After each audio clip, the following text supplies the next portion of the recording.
ছোট বাচ্চা থেকে শুরু করে বৃদ্ধ সবারই প্রিয় একটি রেসিপি হলো পুডিং। আমি দেখাবো খুব সহজে কিভাবে অনেক পারফেক্ট একটি পুডিং তৈরি করে ফেলা যায়। সেই রেসিপিটি আপনার পছন্দ মতো যে কোনো একটি কাপ ইউজ করবেন। সেই কাপে 1 কাপ পরিমাণে ডিম নেবেন। যেমন আমি এই কাপে 1 কাপ ডিম নিয়েছি, সেটা 6টা ডিম হয়েছে। এবার 2 লিটার দুধকে চিনি দিয়ে ফুটিয়ে ঠান্ডা করে এই কাপের 2 কাপ দিতে হবে এই মিক্সচারে। তারপরে ডিমের সাথে ভালো করে ফেটিয়ে বসিয়ে দিতে হবে স্টিমে, অথবা এটা ওভেনেও বানানো যায়। এই মেজারমেন্টটা ঠিক থাকলে আপনার পুডিং পারফেক্ট হতে বাধ্য থাকবে। প্রথমেই যে মোল্ডে পুডিংটা বসাবো সেই মোল্ডে ক্যারামেল করে নিয়েছি। তারপরে 6টা ডিম মানে 1 কাপ ডিম ভালো করে বিট করে নিয়েছি। আগে থেকে পরিমাণ মতো চিনি দিয়ে দুধ জাল করে ঘন করে ঠান্ডা করে নিয়েছিলাম। এবার 1 কাপ ডিমের সাথে 2 কাপ ঘন দুধ দিয়ে ভালো করে বিট করে নিলাম। নিয়ে এবার এটাকে স্টিমে বসিয়ে দিলাম। আমি একটা বেশ খোলামেলা একটা হাঁড়িতে পানি দিয়ে তার মধ্যে স্ট্যান্ড দিয়েছিলাম। এবার সেই পুডিংয়ের মোল্ডটা সেই স্ট্যান্ডের উপরে গরম পানির ভিতরে দিয়ে দিলাম।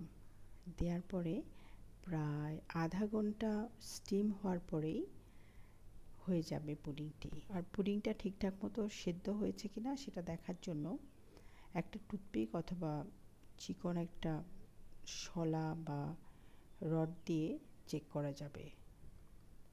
তারপরে এটাকে একটু বাইরে রেখে ঠান্ডা করে একটু ফ্রিজে রেখেছিলাম। তারপরে একটা প্লেটে নিয়ে আপসাইড ডাউন করে এই সিস্টেমে ঢেলে নিলেই হয়ে গেল খুবই সুস্বাদু, পুষ্টিকর, সবার পছন্দের একটি অনেক প্রাচীন, সুপরিচিত এবং পুষ্টিকর ডেজার্ট রেসিপি। যে বাচ্চারা ডিম খেতে চায় না তাদের জন্য খুব সহজেই তৈরি করে দিতে পারেন এই রেসিপিটি।